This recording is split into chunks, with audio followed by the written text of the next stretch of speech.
Okay, this one's for Margaret. If I'm understanding what you're saying correctly, you're questioning my reasoning that the Salt Sea could be the Dead Sea because of in Ezekiel 47, it says the waters will be healed. And I think you're also referencing that it says that the waters will flow east.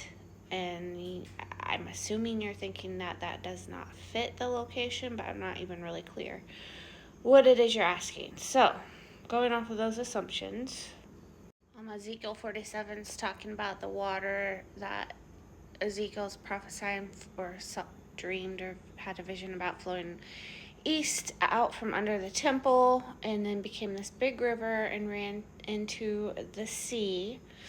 And there were trees that grew on both sides, and then the sea was healed, and there were lots of fish. So it says the waters will become wholesome, everything that and everywhere that the river goes will be healed and wholesome, and there will be fruit trees that will not fade and will grow fruit every month of the year. And that's from the Geneva 1560 text. So as far as the water being healed or becoming whole, I'm a little confused what your point is. I apologize. Please feel free to clarify for me. It doesn't specifically say that there were no living things, there was no life in the sea, just that the water became fresh and wholesome for fish and growing plants. So, my perspective, it seems like that could apply to either or location, right? The Dead Sea or the Great Salt Lake. So I'm a little confused what the point is there you're trying to make, but I might be missing something, so I apologize if I am. Please clarify for me if I'm missing something. And then I'm assuming the other point you're trying to make is that the waters, where it says these waters go out toward the eastern region, go down into the Araba or Araba, I'm not sure how to say that, and go toward the sea. And you're saying that Jerusalem is in the wrong location, or where I have the temple would be the wrong location in relation to the Great Salt Lake for that to make sense.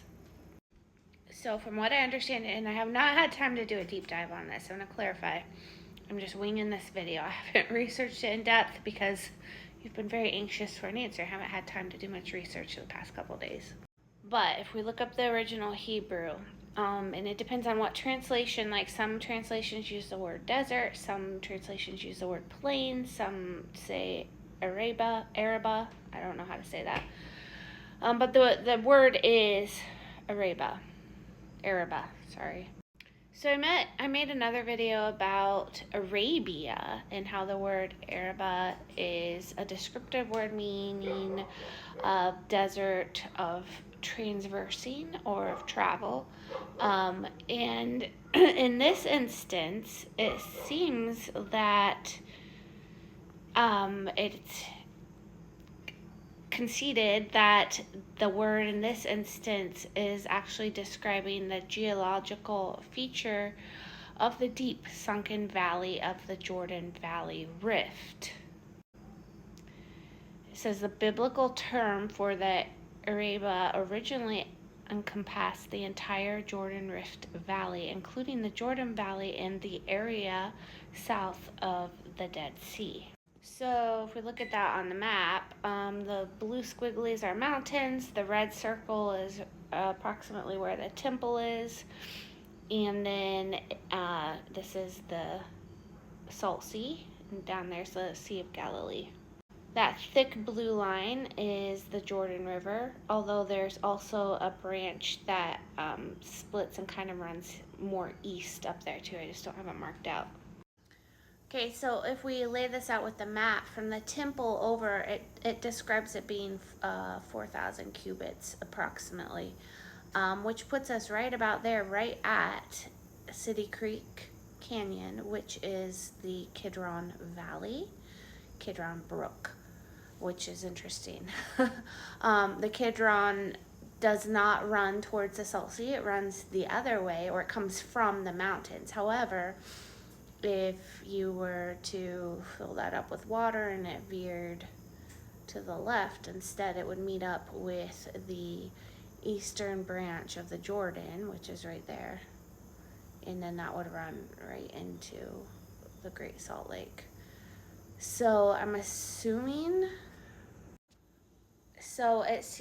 I'm assuming that's what the Bible is describing. Not necessarily that, the water runs way east across some plains, but rather it's describing it comes east out from under the temple, into the Araba, which is the Jordan Valley, and then heads into the Salt Sea. And it does specify, like, it goes east. That I didn't read the verse, but you can go look it up. It's in Ezekiel 47. The angel is measuring it, and it's 4,000 cubits, if I'm remembering correctly, which is approximately a mile, there's different opinions on that, which does hit that massive canyon right there, that culvert with a city creek running into it. Which to me, that's a very interesting coincidence. But then, of course, it would have to veer west after that to hit the lake. So I don't know if that's a satisfactory answer for you. That's just what I'm seeing. I haven't had time to deep dive or cross-reference other scriptures that talk about the same thing. There are other ones as well. I know there's a scripture that also talks about the same kind of thing and references the Siddim Valley instead, and this is the Siddim Valley as well. I talk more about the Siddim Valley in the video I put out recently about Sodom and Gomorrah, if you want to go look at that and kind of see the Siddim Valley. So I don't know if the Siddim Valley was up here by the lake and the Jordan River Valley is down here, or if it just used to all be called the Siddim Valley, depending on like the time frame that we're talking about. But regardless, there is a scripture that talks about the same river running into the Siddim Valley and into the sea. So anyway, that's what I got on that. Hopefully that makes a little sense, and please feel free to clarify if I misunderstood your question. I'm not quite sure I fully grasped what you were asking.